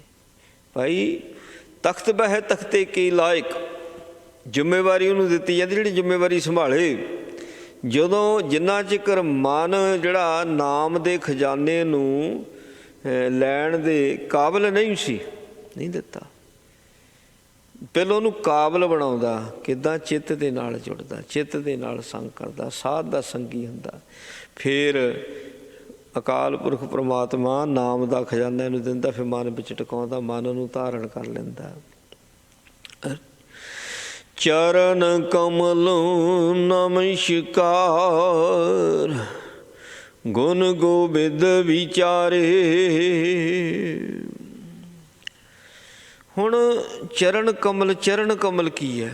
ਗੁਰੂ ਕੀ ਬਾਣੀ, ਗੁਰੂ ਕਾ ਸ਼ਬਦ, ਇਹੀ ਚਰਨ ਕਮਲ ਹੈ। ਨਮਸਕਾਰ ਕਰਨੀ, ਗੁਰਬਾਣੀ ਨੂੰ ਹੀ ਨਮਸਕਾਰ ਕਰਨੀ ਹੈ। ਗੁਣ ਗੋਬਿੰਦ ਵਿਚਾਰੇ, ਨਮਸਕਾਰ ਕਿਸ ਨੂੰ ਕਿਹਾ ਜਾਂਦਾ ਹੈ? ਨਮਸਕਾਰ ਕਿਸ ਨੂੰ ਕਿਹਾ ਜਾਂਦਾ ਹੈ? ਦੇਖੋ, ਇਹਦਾ ਮਤਲਬ ਇਹ ਵੀ ਨਹੀਂ ਆਪਾਂ ਕਹਿ ਸਕਦੇ ਵੀ ਮੱਥਾ ਟੇਕਣਾ ਹੀ ਨਹੀਂ। ਮੱਥਾ ਤਾਂ ਟੇਕ ਲਿਆ। ਸੋ ਜੇ ਗੁਰਬਾਣੀ ਦੀ ਵਿਚਾਰ ਹੀ ਨਹੀਂ ਹੈ ਤੇ ਮੱਥਾ ਕਾਹਦਾ ਟੇਕਿਆ? ਮਤਲਬ ਗੁਰਬਾਣੀ ਦੀ ਵਿਚਾਰ ਕਰਾਂਗੇ ਤਾਂ ਪਤਾ ਲੱਗੇਗਾ ਗੁਰੂ ਕੀ ਕਹਿ ਰਿਹਾ, ਗੁਰੂ ਕੀ ਕਹਿੰਦਾ, ਮੈਂ ਕੀ ਕਰਦਾ। ਇੱਥੇ ਜੇ ਅਸੀਂ ਮੱਥਾ ਟੇਕਣ ਨੂੰ ਬੜੀ ਤਰਜੀਹ ਦੇਤੀ ਵੀ ਮੱਥਾ ਇੱਦਾਂ ਟੇਕਣਾ ਚਾਹੀਦਾ, ਉਹਨੂੰ ਤਰਜੀਹ ਦਿੱਤੀ ਹੋਈ ਹੈ। ਤੇ ਮਹਾਰਾਜ ਕਹਿੰਦੇ ਨਮਸਕਾਰ ਹੀ ਉਸ ਨੂੰ ਕਿਹਾ ਜਾਂਦਾ ਜਿਹੜਾ ਸੋ ਗੁਰਬਾਣੀ ਦੀ ਵਿਚਾਰ ਕਰਦਾ, ਗੁਣ ਗੋਬਿੰਦ ਵਿਚਾਰੇ, ਉਸ ਨੂੰ ਅਸਲ ਨਮਸਕਾਰ ਕਿਹਾ ਜਾਂਦਾ ਹੈ। ਜਿਹੜਾ ਗੁਰੂ ਦੇ ਗੁਣਾਂ ਦੀ ਵਿਚਾਰ ਹੀ ਨਹੀਂ ਕਰਦਾ, ਗੁਰਬਾਣੀ ਦੀ ਵਿਚਾਰ ਹੀ ਨਹੀਂ ਕਰਦਾ, ਉਂਝ ਸੋ ਬੜੇ ਨੀਵਾਂ ਹੋ ਕੇ ਲੰਮਾ ਪੈ ਕੇ ਮੱਥਾ ਟੇਕਦਾ, ਤੇ ਉਹ ਗੱਲ ਨਹੀਂ ਬਣਦੀ। ਕਹਿੰਦੇ ਠੀਕ ਆ, ਥੋੜ੍ਹਾ ਬਹੁਤ ਪੁੰਨ ਤਾਂ ਬਣਨਾ ਹੀ ਬਣਨਾ, ਉਹਦਾ ਹੱਥ ਵੀ ਜੋੜ ਦਿੱਤੇ ਤਾਂ ਵੀ ਪੁੰਨ ਬਣ ਜਾਂਦੇ ਨੇ। ਮੱਥਾ ਟੇਕਣਾ ਤਾਂ ਬਹੁਤ ਵੱਡੀ ਗੱਲ ਹੋ ਜਾਂਦੀ ਹੈ। ਪਰ ਅਸਲ ਨਮਸਕਾਰ ਕੀ ਹੈ? ਤੇ ਅਸੀਂ ਜੋ ਮਰਜ਼ਾਦਾ ਦੇ ਦਾਇਰੇ ਵਿੱਚ ਹੀ ਫਸ ਗਏ ਹੈ ਨਾ, ਵੀ ਨਹੀਂ ਇਹੋ ਹੀ ਮਰਜ਼ਾਦਾ। ਗੁਰੂ ਸਾਹਿਬ ਜੀ ਨੇ ਤਾਂ ਇਹਦੇ ਵਿੱਚ ਤਾਂ ਲਿਆ ਕੇ ਅੰਦਰੋਂ ਇਹਦਾ ਦਾਇਰਾ ਬਹੁਤ ਵਿਸ਼ਾਲ ਕਰ ਦਿੱਤਾ। ਉਹ ਤਾਂ ਲਿਆਂਦਾ ਵੀ ਹਾਂ ਵੀ ਸੰਸਾਰ ਵਾਲੇ ਪਾਸੇ ਸਾਨੂੰ ਤੋੜਨਾ, ਪਰ ਇਹਦਾ ਤਾਂ ਦਾਇਰਾ ਬਹੁਤ ਵਿਸ਼ਾਲ ਹੈ। ਇਹਦੇ ਤਾਂ ਪਾਬੰਦੀ ਕੋਈ ਨਹੀਂ ਵੀ ਹਾਂ ਕਿੱਦਾਂ ਨਮਸਕਾਰ ਕਰਨੀ ਹੈ, ਕੋਈ ਕਿੱਦਾਂ ਨਮਸਕਾਰ ਦਾ, ਕੋਈ ਕਿੱਦਾਂ ਨਮਸਕਾਰ ਕਰਦਾ। ਅਸਲ ਨਮਸਕਾਰ ਮਹਾਰਾਜ ਕਹਿੰਦੇ ਜਿੰਨਾ ਚਿਰ ਸ਼ਬਦ ਦੀ ਵਿਚਾਰ ਨਹੀਂ ਹੈ ਤੇਰੇ ਅੰਦਰ, ਤੇਰੀ ਨਮਸਕਾਰ ਹੀ ਨਹੀਂ ਹੈ। ਮਹਾਰਾਜ ਕਹਿੰਦੇ ਗੁਣ ਗੋਬਿੰਦ ਵਿਚਾਰੇ, ਗੁਰਬਾਣੀ ਦੀ ਵਿਚਾਰ ਨੂੰ ਹੀ ਗੁਰੂ ਦੇ ਅੱਗੇ ਨਮਸਕਾਰ ਮੰਨਿਆ ਜਾਂਦਾ ਹੈ। ਮਹਾਰਾਜ ਸੱਚੇ ਪਾਤਸ਼ਾਹ ਕਿਰਪਾ ਕਰਦੇ ਨੇ। ਤੇ ਵਿਚਾਰ ਅਸਲ ਦੇ ਵਿੱਚ ਵਿਚਾਰ ਸ਼ੁਰੂ ਕਿੱਥੋਂ ਹੁੰਦੀ ਹੈ? ਵਿਚਾਰ ਦੇ ਵਿੱਚੋਂ ਸ਼ੁਰੂ ਹੁੰਦੀ। ਜਿੰਨਾ ਚਿਰ ਮੈਂ ਆਪਣੇ ਆਪ ਦੀ ਵਿਚਾਰ ਨਹੀਂ ਕਰਦਾ, ਮੈਂ ਗੁਰਬਾਣੀ ਦੀ ਵਿਚਾਰ ਹੀ ਨਹੀਂ ਕਰ ਸਕਦਾ। ਆਪਣੇ ਆਪ ਦੀ ਵਿਚਾਰ ਪਹਿਲੋਂ ਕਰੇਗਾ, ਆਪਣੇ 'ਚ ਊਣਤਾ ਹੀ ਮਹਿਸੂਸ ਕਰੇਗਾ, ਫੇਰ ਹੀ ਗੁਰਬਾਣੀ ਦੀ ਵਿਚਾਰ ਲਵੇਗਾ। ਪਹਿਲੀ ਗੱਲ ਤਾਂ ਇੱਥੇ ਬਹੁਤ ਮਾਰ ਖਾ ਗਏ ਨੇ। ਘੱਟ ਤਾਂ ਕੋਈ ਕਹਾਉਂਦਾ ਨਹੀਂ। ਕਹਿੰਦੇ ਸਭ ਕਹਤੇ ਹੈ ਪਾਇਆ ਆਪਸ ਕੋ ਦੀਰਘ ਕਰਮਾਨਾ ਔਰਨ ਕੋ ਲਘੁਮਾਤ। ਮੇਰੇ ਵਰਗਾ ਤਾਂ ਹੈ ਹੀ ਨਹੀਂ, ਕੋਈ ਸਿੱਖ ਹੀ ਨਹੀਂ ਮੇਰੇ ਵਰਗਾ। ਜਿੱਦਾਂ ਮੈਂ ਬਾਣੀ ਪੜ੍ਹਦਾ, ਜਿੱਦਾਂ ਮੈਂ ਗੁਰੂ ਸਾਹਿਬ ਦਾ ਸਤਿਕਾਰ ਕਰਦਾ, ਕੋਈ ਕਰ ਹੀ ਨਹੀਂ ਸਕਦਾ। ਜਿੱਦਾਂ ਮੈਂ ਬਾਣੀ ਸ਼ੁੱਧ ਪੜ੍ਹਦਾ, ਕੋਈ ਪੜ੍ਹ ਹੀ ਨਹੀਂ ਸਕਦਾ। ਬਾਕੀ ਤਾਂ ਨੱਕ ਥੱਲੇ ਨਹੀਂ ਲੈ ਕੇ ਆਉਂਦਾ। ਪਰ ਨਹੀਂ ਭਾਈ, ਜਿੱਦਾਂ ਦੀ ਗੁਰੂ ਸਾਹਿਬ ਨੇ ਸੋਝੀ ਦਿੱਤੀ ਹੈ ਨਾ, ਹੁਣ ਕੀ ਪਤਾ ਉਸ ਵੇਲਾ ਮਹਾਰਾਜ ਸੱਚੇ ਪਾਤਸ਼ਾਹ ਨੇ ਕਿਸ ਤਰੀਕੇ ਦੇ ਨਾਲ ਬਾਣੀ ਸਿਖਾਈ ਹੈ, ਕਿੱਦਾਂ ਬਾਣੀ ਪੜ੍ਹਾਈ ਹੈ ਮਹਾਰਾਜ ਪਾਤਸ਼ਾਹ ਜੀ ਨੇ। ਜਦ ਸਿੱਖ ਗੁਰੂ ਦੇ ਨਾਲ ਜੁੜ ਗਿਆ ਨਾ, ਤੇ ਫਿਰ ਅਸੀਂ ਉਹਨੂੰ ਇਹ ਨਹੀਂ ਕਹਿ ਸਕਦੇ ਵੀ ਤੂੰ ਗਲਤ ਕਰਦਾ, ਇਹ ਸਹੀ ਨਹੀਂ ਕਰਦਾ, ਤੂੰ ਜੋ ਮੈਂ ਕਰਦਾ ਸਹੀ ਹੈ। ਨਹੀਂ। ਤੇ ਭਾਈ ਸਾਡੇ ਤੇ ਪਹਿਲੀ ਗੱਲ ਤਾਂ ਸੰਪਰਦਾਵਾਂ ਹੀ ਕਹੀ ਨੇ, ਕੋਈ ਕਿਸੇ ਤਰ੍ਹਾਂ ਉਚਾਰਨ ਕਰਦਾ, ਕੋਈ ਕਿਸੇ ਤਰ੍ਹਾਂ ਉਚਾਰਨ ਕਰਦਾ। ਸ਼ਬਦ ਉਹੀ ਹੁੰਦਾ ਤੇ ਉਹਦੀ ਵਿਚਾਰ ਕੀ ਹੈ, ਸਮਝਾਇਆ ਕਿੱਦਾਂ, ਉਸ ਤਰੀਕੇ ਨਾਲ ਉਚਾਰਨ। ਗੁਰਬਾਣੀ ਦੱਸਦੀ ਤੁਹਾਨੂੰ ਕਿੱਦਾਂ ਉਚਾਰਨ ਹੈ। ਲਕੀਰ ਦੇ ਫਕੀਰ ਨਹੀਂ, ਗੁਰਬਾਣੀ ਦੱਸਦੀ ਹੈ ਉਚਾਰਨ ਕਿੱਦਾਂ। ਹੁਣ ਜਦ ਗੁਰਬਾਣੀ ਦੀ ਸਮਝ ਹੀ ਨਹੀਂ ਤਾਂ ਉਚਾਰਨ ਕਿਵੇਂ ਕਰ ਲੂਗਾ ਕੋਈ, ਵਿਸ਼ਰਾਮ ਕਿੱਦਾਂ ਦੇ ਦੂਗਾ ਕੋਈ। ਜਿਹਨੂੰ ਸਤਿਗੁਰਾਂ ਨੇ ਗੁਰਬਾਣੀ ਦੀ ਸਮਝ ਦੇਣੀ ਹੈ ਨਾ, ਉਹ ਆਟੋਮੈਟਿਕਲ ਸ਼ੁੱਧ ਹੋਈ ਜਾਂਦਾ। ਆਟੋਮੈਟਿਕਲ ਗੁਰਬਾਣੀ ਸ਼ੁੱਧ ਉਹ ਪੜ੍ਹਦਾ ਪਿਆ। ਕਿਉਂ? ਕਿਉਂਕਿ ਮਹਾਰਾਜ ਨੇ ਗੁਰਬਾਣੀ ਦੀ ਸਮਝ ਉਸ ਨੂੰ ਦੇ ਦਿੱਤੀ ਹੋਈ ਹੈ। ਇੱਕੋ ਹੀ ਸ਼ਬਦ ਹੁੰਦਾ, ਕਦੀ ਉਹਦਾ ਉਚਾਰਨ ਅਦਕ ਦੇ ਨਾਲ ਕਰਨਾ ਪੈਂਦਾ, ਕਦੀ ਅਧਿਕ ਤੋਂ ਬਿਨਾਂ ਕਰਨਾ ਪੈਂਦਾ ਹੈ, ਕਦੀ ਬਿੰਦੀ ਨਾਲ, ਕਦੀ ਬਿੰਦੀ ਤੋਂ ਬਿਨਾਂ, ਕਦੀ ਟਿੱਪੀ ਨਾਲ, ਕਦੀ ਟਿੱਪੀ ਤੋਂ ਬਿਨਾਂ, ਕਦੀ ਵਿਸ਼ਰਾਮ ਕਿਤੇ, ਕਦੀ ਕਿਤੇ। ਉਹ ਅੰਦਰ ਸਮਝ ਦਿੱਤੀ ਹੋਈ ਜਿਸ ਨੂੰ। ਤੇ ਮਹਾਰਾਜ ਕਹਿੰਦੇ ਜਿਸਨੂੰ ਤੂੰ ਜਾਣਾਏ ਸੋਈ ਜਨ ਜਾਣੇ। ਜਿਹਨੂੰ ਉਹਨੇ ਸਮਝ ਦੇਣੀ, ਜਿਹੜਾ ਉਸ ਦੇ ਨੇੜੇ ਚਲਾ ਗਿਆ ਸਮਝ ਉਸ ਨੂੰ ਦਿੰਦਾ। ਤੇ ਸੱਚੇ ਪਾਤਸ਼ਾਹ ਕਹਿੰਦਾ ਕਰਮੀ ਆਪੋ ਆਪਣੀ ਕੇ ਨੇੜੇ ਕੇ ਦੂਰ। ਤੇ ਪਹਿਰਾਵੇ ਦੇ ਨਾਲ ਕੋਈ ਨੇੜੇ ਨਹੀਂ ਜਾ ਸਕਦਾ ਭਾਈ, ਉਹਦੀ ਬਖਸ਼ਿਸ਼ ਦੇ ਨਾਲ ਹੀ। ਨਾਲੇ ਉਹਦੇ ਹੱਥ ਹੈ, ਜਿਹਨੂੰ ਮਰਜ਼ੀ ਨੇੜੇ ਲੈ ਆਵੇ, ਜਿਹਨੂੰ ਮਰਜ਼ੀ ਦੂਰ ਕਰ ਦੇਵੇ। ਕੋਈ ਦਾਵਾ ਥੋੜ੍ਹੀ ਹੈ, ਦਾਵਾ ਥੋੜ੍ਹੀ ਹੈ ਕੋਈ ਹਾਂ ਵੀ ਮੈਂ ਹੀ ਤੇਰੇ ਨੇੜੇ ਹੈ। ਨਾ, ਕੋਈ ਦਾਵਾ ਨਹੀਂ ਹੈ ਜੀ। ਇਹ ਉਹ ਤੇ ਮਰਜ਼ੀ, ਉਹਦੀ ਮਰਜ਼ੀ ਹੈ। ਨੇੜੇ ਵਾਲਿਆਂ ਨੂੰ ਦੂਰ ਕਰ ਦਿੰਦਾ ਤੇ ਦੂਰ ਵਾਲਿਆਂ ਨੂੰ ਨੇੜੇ ਲੈ ਆਉਂਦਾ। ਸ਼ਰਧਾ ਵਾਲਿਆਂ ਨੂੰ ਨਿਸ਼ਰਧਕ ਬਣਾਉਂਦਾ, 1 ਸੈਕਿੰਡ ਲੱਗਦਾ ਹੈ। ਤੇ ਨਿਸ਼ਰਧਕ ਨੇ ਉਹਨਾਂ ਨੂੰ ਸ਼ਰਧਾਵਾਨ ਬਣਾਉਂਦਾ, 1 ਸੈਕਿੰਡ ਲੱਗਦਾ ਉਸ ਨੂੰ, ਜ਼ਿਆਦਾ ਸਮਾਂ ਨਹੀਂ ਲੱਗਦਾ। ਅੱਖ ਦਾ ਫੋਰ ਜਿੰਨਾ ਸਮਾਂ ਲੱਗਦਾ। ਇਸ ਕਰਕੇ ਸਾਰਾ ਕੁਛ ਉਹਨੇ ਆਪਣੇ ਹੱਥ ਵਿੱਚ ਰੱਖਿਆ ਹੋਇਆ। ਹਾਂ, ਜੇ ਇਹ ਸਿਲੰਡਰ ਹੋ ਗਿਆ ਵੀ ਨਾ ਵੀ ਸਭ ਕੁਛ ਤੇਰਾ, ਤੇ ਸਾਹਿਬ ਮਹਾਰਾਜ ਸੱਚੇ ਪਾਤਸ਼ਾਹ ਆਪਣੇ ਹਿਸਾਬ ਦੇ ਨਾਲ ਸਿਸਟਮ ਫਿਰ ਬਣਾਉਂਦੇ ਨੇ। ਅਸਲ ਨਮਸਕਾਰ ਹੈ ਗੁਣ ਗੋਬਿੰਦ ਵਿਚਾਰੇ। ਅਸਲ ਮਹਾਰਾਜ ਦਾ ਸਤਿਕਾਰ ਹੈ ਗੁਣ ਗੋਬਿੰਦ ਵਿਚਾਰੇ। ਮਹਾਰਾਜ ਦੇ ਬਾਣੀ ਦੀ ਵਿਚਾਰ। ਸਾਧ ਜਨਾ ਕੀ ਰੇਨ। ਹੁਣ ਸਾਧ ਜਨਾ ਕੀ ਰੇਨ ਕੀ ਹੈ ਜੀ? ਜਿਹੜੇ ਸਾਧ ਜਨਾ ਕੀ ਰੇਨ, ਆ ਜਿੰਨੀ ਗੁਰਬਾਣੀ ਸਾਧ ਜਨਾ ਕੀ ਰੇਨ। ਰੇਨ ਗਿਆਨ ਨੂੰ, ਬ੍ਰਹਮ ਗਿਆਨ ਨੂੰ ਅਸਲ 'ਚ ਰੇਨ ਕਿਹਾ ਸੱਚੇ ਪਾਤਸ਼ਾਹ ਜੀ ਨੇ। ਜਿਹੜਾ ਬ੍ਰਹਮ, ਜਿਹੜੀ ਰੇਨ, ਰੇਨ ਕੀ ਹੈ? ਧੂੜ। ਧੂੜ, ਉਹ ਜਦੋਂ ਧੂੜ ਕੀ ਹੈ? ਧੂੜ ਰੌਸ਼ਨੀ ਹੈ। ਆ ਸੂਰਜ ਦੀ ਕਿਰਨ ਜਦੋਂ ਕਮਰੇ 'ਚ ਜਾਂਦੀ ਹੈ ਨਾ, ਆਉਂਦੀ ਆ, ਦੇਖਿਓ ਕਦੀ, ਉਹਦੇ ਵਿੱਚ ਸਾਰੀ ਧੂੜ ਦੇ ਕਣ ਹੁੰਦੇ ਨੇ, ਉਹ ਰੌਸ਼ਨੀ ਹੈ ਭਾਈ। ਅਸਲ 'ਚ ਬ੍ਰਹਮ ਗਿਆਨ ਰੇਨ। ਸਾਧ ਜਨਾ ਕੀ ਰੇਨ। ਹੁਣ ਸਾਧ ਜਨਾ ਕੀ ਰੇਨ ਨਾਨਕ ਮੰਗਲ ਸੁਖ ਸੁਧਾਰੇ। ਜਿੱਥੇ ਗੁਰਬਾਣੀ ਦੀ ਬ੍ਰਹਮ ਦੀ ਵਿਚਾਰ ਹੈ ਉੱਥੇ ਮੰਗਲ ਹੈ, ਕਿਉਂਕਿ ਗੁਰਬਾਣੀ ਦੀ ਵਿਚਾਰ ਸਾਨੂੰ ਸੁਧਾਰਦੀ ਹੈ। ਇੱਦਾਂ ਤਾਂ ਸੋ ਭਾਈ ਆਪਾਂ ਜੋੜਾ ਘਰ ਵਿੱਚ ਜਾ ਕੇ ਜਿੱਥੋਂ ਸੰਗਤ ਨਿਕਲਦੀ ਉਹਨੂੰ ਮਿੱਟੀ ਇਕੱਠੀ ਕਰਕੇ ਤੇ ਅਸੀਂ ਜਿਹੜਾ ਮਰਜ਼ੀ ਆਪਣੇ ਨੂੰ ਸੁਧਾਰ ਲਵੇ। ਇਹ ਵੀ ਨਹੀਂ ਕਹਿੰਦੇ ਵੀ ਭਾਈ ਇਹ ਬੇਅਦਬੀ ਵਾਲੀ ਗੱਲ ਹੈ, ਲਓ ਜੀ ਉਹ ਜੋੜਿਆਂ ਦੀ ਮਿੱਟੀ ਚਰਨ ਧੂੜ ਹੈ ਤੇ ਇਹ ਉਹਨਾਂ ਦੀ ਨਰਾਦਰੀ ਨਹੀਂ ਹੈ, ਨਹੀਂ ਨਰਾਦਰੀ ਹੈ। ਪਰ ਜਿੱਥੇ ਗੱਲ ਵਿਚਾਰ ਦੀ ਹੈ, ਜਿੱਥੇ ਆਪਣੇ ਆਪ ਨੂੰ ਸੁਧਾਰਨ ਦੀ, ਆਪਣੇ ਆਪ ਨੂੰ ਸਮਝਾਉਣ ਦੀ ਗੱਲ ਹੈ, ਉੱਥੇ ਗੁਰਬਾਣੀ ਦਾ ਗਿਆਨ ਹੈ। ਗੁਰਬਾਣੀ ਦੇ ਗਿਆਨ ਤੋਂ ਬਿਨਾਂ ਅਸੀਂ ਆਪਣੇ ਆਪ ਨੂੰ ਸਮਝਾ ਨਹੀਂ ਸਕਦੇ, ਆਪਣੇ ਆਪ ਨੂੰ ਸੁਧਾਰ ਨਹੀਂ ਸਕਦੇ। ਤੇ ਇਸ ਕਰਕੇ ਮਹਾਰਾਜ ਸੱਚੇ ਪਾਤਸ਼ਾਹ ਕਹਿੰਦੇ ਅਸਲ ਮੰਗਲ ਉਦੋਂ ਬਣਨਾ, ਅਸਲ ਸੁੱਖ ਉਦੋਂ ਬਣਨਾ ਜਦੋਂ ਇਸਨੇ 5 ਦੂਤਾਂ ਨੂੰ ਸਾਧ ਲਿਆ। ਜਿਸਨੇ 5 ਦੂਤਾਂ ਨੂੰ ਸਾਧਿਆ ਉਹ ਸੁਧਰ ਗਿਆ, ਸੁਧਾਰੇ, ਉਹਨੇ ਆਪਣੇ ਆਪ ਨੂੰ ਸਾਫ ਸੁਥਰਾ ਕਰ ਲਿਆ, ਹੈ ਨਾ। ਸੋ ਉਹ ਹੁੰਦਾ ਆ ਗੁਰਬਾਣੀ ਦੀ ਰੇਣ, ਭਾਵ ਗੁਰਬਾਣੀ ਦਾ ਗਿਆਨ। ਇਹ ਬ੍ਰਹਮ ਗਿਆਨ, ਬ੍ਰਹਮ ਗਿਆਨ ਦੇ ਨਾਲ ਹੀ ਅਸੀਂ ਆਪਣੇ ਆਪ ਨੂੰ ਸੁਧਾਰ ਸਕਦੇ ਹਾਂ। ਤੇ ਮਹਾਰਾਜ ਸੱਚੇ ਪਾਤਸ਼ਾਹ ਜੀ ਨੇ ਇਹ ਅਪਾਰ ਮਿਹਰ, ਕਿਰਪਾ, ਰਹਿਮਤ, ਬਖਸ਼ਿਸ਼ ਕੀਤੀ ਹੈ। ਸਤਿਗੁਰੂ ਜੀ ਕਿਰਪਾ ਕਰਨ। ਮਹਾਰਾਜ ਦੇ ਬਚਨ ਕਹਿੰਦੇ ਬਾਣੀ ਬਿਰਲੋ ਵਿਚਾਰ ਚੀਜੇ ਕੋ ਗੁਰਮੁਖ ਹੋਏ। ਤੇ ਜਿੱਦਾਂ ਜਿੱਦਾਂ ਦੀ ਸਤਿਗੁਰੂ ਜੀ ਮੱਤ ਦਿੰਦੇ ਨੇ ਉਸ ਅਨੁਸਾਰ ਹੀ ਗੁਰੂ ਕੇ ਸਿੱਖ ਪਿਆਰੇ ਬਾਣੀ ਦੀ ਵਿਚਾਰ ਕਰਦੇ ਨੇ। ਇਸ ਕਰਕੇ ਕੋਈ ਇਹ ਨਹੀਂ ਆਪਣੇ ਆਪ ਨੂੰ ਕਹਿ ਸਕਦਾ ਕਿ ਮੈਂ ਸਹੀ ਕਿ ਦੂਜਾ ਗਲਤ ਹੈ। ਸਾਰੇ ਹੀ ਸਹੀ। ਜਿਹਨੂੰ ਗੁਰੂ ਵਿਚਾਰ ਦਿੰਦਾ ਉਹ ਸਾਰੇ ਹੀ ਸਹੀ ਨੇ। ਜਿਹੜਾ ਆਪਣੇ ਮਨੋ ਭਾਵਨਾ, ਮਨੋ ਸ਼ਰਧਾ ਗੁਰੂ ਸਾਹਿਬ ਜੀ ਦੇ ਉੱਤੇ ਪੂਰੀ ਰੱਖਦਾ ਹੈ ਤੇ ਮਹਾਰਾਜ ਸੱਚੇ ਪਾਤਸ਼ਾਹ ਜੀ ਤੋਂ ਵਿਚਾਰ ਲੈਂਦਾ, ਅਸੀਂ ਉਹਨੂੰ ਗਲਤ ਕਹਿ ਹੀ ਨਹੀਂ ਸਕਦੇ। ਹਾਂ, ਮਿੱਥ ਕੇ ਕਰਨੇ ਵਾਲਾ ਗਲਤ ਹੈ। ਅਰਥ ਦੇ ਅਨਰਥ ਕਰਦਾ ਜੋ ਮਿੱਥ ਕੇ, ਉਸ ਨੂੰ ਗਲਤ ਕਹਿ ਸਕਦੇ ਹਾਂ ਭਾਈ। ਜਿਹੜਾ ਮਹਾਰਾਜ ਸੱਚੇ ਪਾਤਸ਼ਾਹ ਜੀ ਨੂੰ ਜਿਹਨੇ ਤਨ ਮਨ ਧਨ ਸਾਰਾ ਸੌਂਪਿਆ ਹੋਇਆ ਹੈ ਤੇ ਅਸੀਂ ਉਹਨੂੰ ਗਲਤ ਨਹੀਂ ਕਹਿ ਸਕਦੇ। ਸਾਰਿਆਂ ਦੇ ਸੋ ਮੱਤ ਅਨੁਸਾਰ ਜਿੱਦਾਂ ਜਿੱਦਾਂ ਸਤਿਗੁਰੂ ਜੀ ਮੱਤ ਬੁੱਧ ਬਖਸ਼ਿਸ਼ ਕਰਦੇ ਉਸ ਅਨੁਸਾਰ ਉਹਦੀ ਸਮਝ ਹੁੰਦੀ ਹੈ, ਉੱਦਾਂ ਦਾ ਉਹ ਪ੍ਰਸ਼ਾਦ ਲੈਂਦਾ। ਹੁਣ ਸਰੋਵਰ ਹੈ, ਸਰੋਵਰ ਦੇ ਵਿੱਚੋਂ ਅਸੀਂ ਪਾਣੀ ਲੈਣਾ, ਇਹ ਤਾਂ ਭਾਂਡੇ ਦੇ ਹਿਸਾਬ ਪਾਣੀ ਮਿਲੂਗਾ ਨਾ, ਵੀ ਭਾਂਡਾ ਉਹਦੇ ਕੋਲ ਛੋਟਾ ਆ ਵੱਡਾ ਆ, ਕਿੱਦਾਂ ਦਾ ਭਾਂਡਾ ਆ।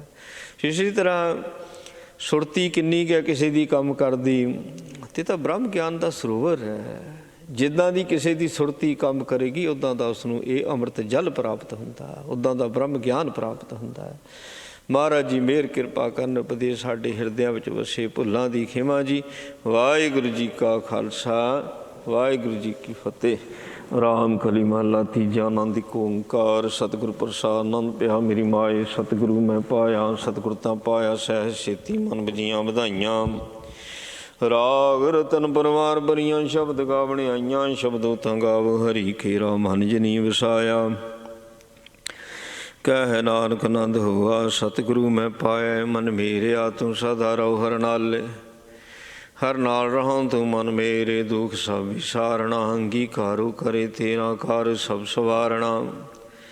ਸਭ ਨਾ ਗੱਲਾਂ ਸਮਰਾ ਸੁਆਮੀ, ਸੋ ਕਿਉ ਮਨੋ ਵਿਸਾਰੇ। ਕਹਿ ਨਾਨਕ ਮਨ ਮੇਰੇ, ਸਦਾ ਰਹੋ ਹਰ ਨਾਲੇ। ਸਾਚੇ ਸਹਿਬਾ ਕਿਆ ਨਾਹੀ ਘਰ ਤੇਰੇ, ਕਰਤਾ ਤੇਰੇ ਸਭ ਕੁਛ ਹੈ, ਜਿਸ ਦੇ ਹੈ ਸੋ ਪਾਵੇ। ਸਦਾ ਸਿਵ ਸਲਾਹ ਤੇਰੀ, ਨਾਮ ਮਨ ਵਸਾਵੇ। ਨਾਮ ਜਿਨ ਕੈ ਮਨ ਵਸਿਆ, ਵਾਜੇ ਸ਼ਬਦ ਕਨੇਰੇ। ਕਹਿ ਨਾਨਕ ਸੱਚੇ ਸਾਹਿਬ ਕਿਆ ਨਾਹੀ ਘਰ ਤੇਰੇ, ਸਾਚਾ ਨਾਮ ਮੇਰਾ ਆਧਾਰੋ। ਸਾਚ ਨਾਮ ਉਧਾਰ ਮੇਰਾ, ਜਿਨ ਭੁੱਖਾਂ ਸਭ ਗਵਾਈਆਂ। ਕਰ ਸ਼ਾਂਤ ਸੁਖ ਮਨੈ ਵਸਿਆ, ਜਿਨ ਇੱਛਾ ਸਭ ਪੁਜਾਈਆਂ। ਸਦਾ ਕੁਰਬਾਨ ਕੀਤਾ ਗੁਰ ਵਿਟੋਂ, ਜਿਸ ਦੀਆਂ ਵਡਿਆਈਆਂ। ਕਹਿ ਨਾਨਕ ਸੁਣੋ ਸੰਤੋ ਸ਼ਬਦ ਧਰੋ ਪਿਆਰੋ, ਸਾਚਾ ਨਾਮ ਮੇਰਾ ਆਧਾਰੋ। ਵਾਜੇ ਪੰਜ ਸ਼ਬਦ ਤਿਤ ਕਰ ਸੁਭਾਗੇ, ਕਰ ਸੁਭਾਗੇ ਸ਼ਬਦ ਵਾਜੇ। ਕਲਾ ਜਿਤ ਕਰ ਧਾਰਿਆ, ਪੰਚ ਦੂਤ ਦਵਾਸ ਕੀਤੇ ਕਾਲ। ਕੰਟਕ ਮਾਰਿਆ ਤੁਰ ਕਰਮ ਪਾਇਆ, ਤੁਰ ਜਿਨ ਖੋਸੇ ਨਾਮ ਹਰ ਕੇ ਲਾਗੇ।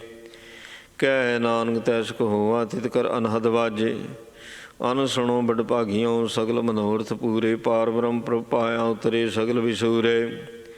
ਦੋਹਰੋ ਸੰਤਾਪ ਉਤਰੇ, ਸੋਣੀ ਸੱਚੀ ਬਾਣੀ। ਸੰਤ ਸਾਜਨ ਭਏ, ਸਰਸੇ ਪੂਰੇ ਗੁਰ ਤੇ ਜਾਣੀ। ਸੁਣ ਤੇ ਪਨੀਤ ਕਹਤੇ, ਪਵਿੱਤ ਸਤਿਗੁਰ ਰਹਿਆ ਭਰਪੂਰੇ। ਬਿਨਵੰਤ ਨਾਨਕ ਗੁਰ ਚਰਨ ਲਾਗੇ, ਵਾਜੇ ਅਨਹਦ ਤੂਰੇ। ਸੁਣ ਤੇ ਪੁਨੀਤ ਕਹਤੇ, ਪਵਿੱਤ ਸਤਿਗੁਰ ਰਹਿਆ ਭਰਪੂਰੇ। ਬਿਨਵੰਤ ਨਾਨਕ ਗੁਰ ਚਰਨ ਲਾਗੇ, ਵਾਜੇ ਅਨਹਦ ਤੂਰੇ। ਵਾਹਿਗੁਰੂ ਜੀ ਕਾ ਖਾਲਸਾ, ਵਾਹਿਗੁਰੂ ਜੀ ਕੀ ਫਤਿਹ। ਤੂੰ ਠਾਕੁਰ ਹੁਕਮ ਗਏ ਅਰਦਾਸ, ਜਿਉ ਪਿੰਡ ਸਾ ਤੇਰੀ ਰਾਸ। ਤੁਮ ਮਾਤ ਪਿਤਾ ਬਾਰਕ ਤੇਰੇ, ਤੁਮਰੀ ਕਿਰਪਾ ਮੈਂ ਸੁਖ ਕਨੇਰੇ। ਕੋਈ ਨਾ ਜਾਣੈ ਤੁਮਰਾ ਅੰਤ, ਊਚੇ ਤੇ ਊਚਾ ਭਗਵੰਤ। ਸੂਤਰ ਤਾਰੀ ਆਗਿਆਕਾਰੀ, ਤੁਮ ਹੀ ਜਾਣੀ। ਨਾਨਕ ਦਾਸ ਦਾ ਕੁਰਬਾਨੀ। ਵਾਹਿਗੁਰੂ।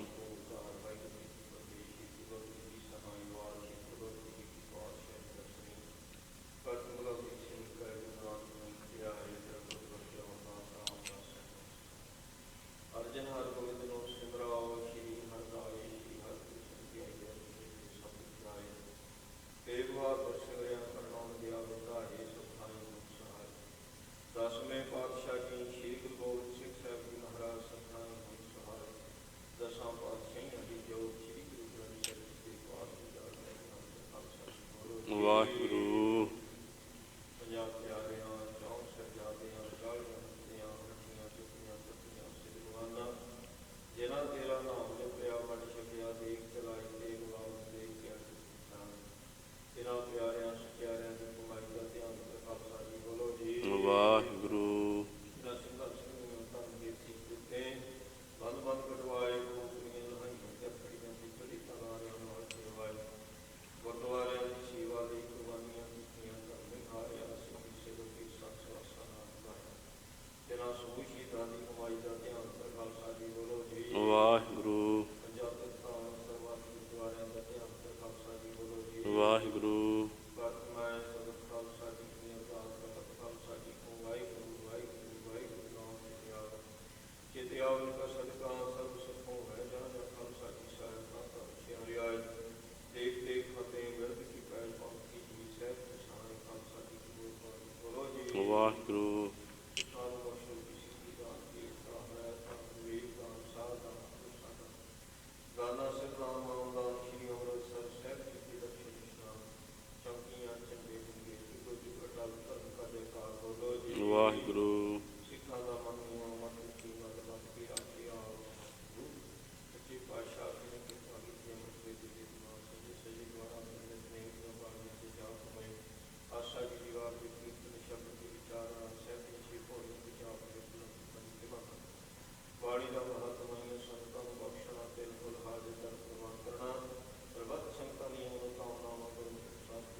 ਚੜ੍ਹਦੀ ਕਲਾ, ਤੇਰੇ ਬਾਣੇ ਸਰਬੱਤ ਦਾ ਭਲਾ।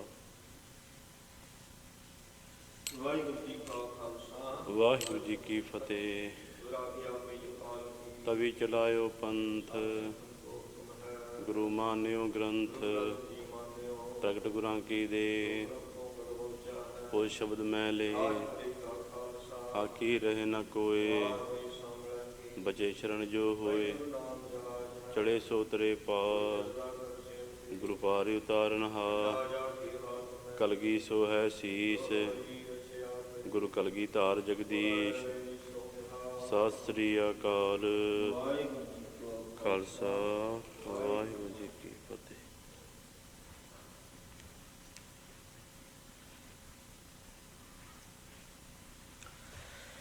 ਸਤਨਾਮ ਸ਼੍ਰੀ ਵਾਹਿਗੁਰੂ ਜੀ। ਤੁਰ ਕੀ ਬਾਣੀ ਆਈ, ਤਿਨ ਸਗਲੀ ਚਿੰਤ ਮਿਟਾਈ। ਦਿਆਲ ਪੁਰਖ ਮਿਹਰਵਾਨ, ਹਰ ਨਾਨਕ ਸਾਚ ਬਖਾਨਾ। ਸੁਖਾਹੁ ਟਲ ਗੁਰ ਸੇਵੀਐ, ਅਹਨਸ ਸਹਿਜ ਸੁਭਾਏ। ਦਰਸ਼ਨ ਪਰਸੀਐ ਗੁਰੂ ਕੈ, ਜਨਮ ਮਰਨ ਦੁਖ ਜਾਏ। ਹੋਵੈ ਸਿਫਤ ਖਸਮਦੀ, ਨੂਰ ਅਰਸੋਂ ਕੁਰਸੋਂ ਚਟੀਐ। ਤੁਧ ਡਿਠੇ ਸੱਚੇ ਪਾਤਸ਼ਾਹ, ਮਲ ਜਨਮ ਜਨਮ ਦੀ ਕੱਟੀਐ। ਜੈ ਸ੍ਰੀ ਮਹੱਲਾ ਚੌਥਾ, ਘਰ ਪਹਿਲਾ ਚੌਪ ਦੇ। ਏਕ ਓੰਕਾਰ ਸਤਿਗੁਰ ਪ੍ਰਸਾਦ, ਮੇਰਾ ਹੀਰਾ ਰਤਨ ਨਾਮ ਹਰ ਵਸਿਆ। ਗੁਰ ਹਾਥ ਧਰਿਓ ਮੇਰਾ ਮਾਥਾ, ਮੇਰਾ ਹੀਰਾ ਰਤਨ ਨਾਮ ਹਰ ਵਸਿਆ। ਗੁਰ ਹਾਥ ਧਰਿਓ ਮੇਰਾ ਮਾਥਾ। ਜਨਮ ਜਨਮ ਕੇ ਕਿਲ ਬਿਖ ਦੁਖ ਉਤਰੇ, ਗੁਰ ਨਾਮ ਦਿਓ ਰਿਨ ਲਾਥਾ। ਮੇਰੇ ਮਨ ਭਜ ਰਾਮ ਨਾਮ ਸਭ ਅਰਥਾ। ਗੁਰ ਪੂਰੈ ਹਰ ਨਾਮ ਦ੍ਰਿੜਾਇਆ, ਬਿਨ ਨਾਵੈ ਜੀਵਨ ਬਿਰਥਾ ਰਹਾ। ਬਿਨ ਗੁਰ ਮੂੜ ਭਏ ਹੈ ਮਨ ਮੁਖ, ਤੇ ਮੋਹ ਮਾਇਆ ਨਿਤ ਫਾਥਾ। ਤਿਨ ਸਾਧੂ ਚਰਨ ਨ ਸੇਵੇ ਕਬਹੂ, ਤਿਨ ਸਭ ਜਨਮ ਅਕਾਥਾ। ਜਿਨ ਸਾਧੂ ਚਰਨ ਸਾਧ ਪਗ ਸੇਵੇ, ਤਿਨ ਸਫਲ ਜਨਮ ਸਨਾਥਾ। ਮੁਖ ਕੀਜੈ ਦਾਸ ਦਾਸ ਦਾਸਨ ਕੋ, ਹਰ ਦਇਆ ਧਾਰ ਜਗਨਨਾਥਾ। ਹਮ ਅੰਧਲੇ ਗਿਆਨਹੀਨ ਅਗਿਆਨੀ, ਕਿਉ ਚਾਲੈ ਮਾਰਗ ਪੰਥਾ। ਹਮ ਅੰਧਲੇ ਕਹੁ ਗੁਰ ਅੰਚਲ ਦੀਜੈ, ਜਨ ਨਾਨਕ ਚਲਹਿ ਮਿਲੰਥਾ। ਹਮ ਅੰਧਲੇ ਗਿਆਨਹੀਨ ਅਗਿਆਨੀ, ਕਿਉ ਚਾਲੈ ਮਾਰਗ ਪੰਥਾ।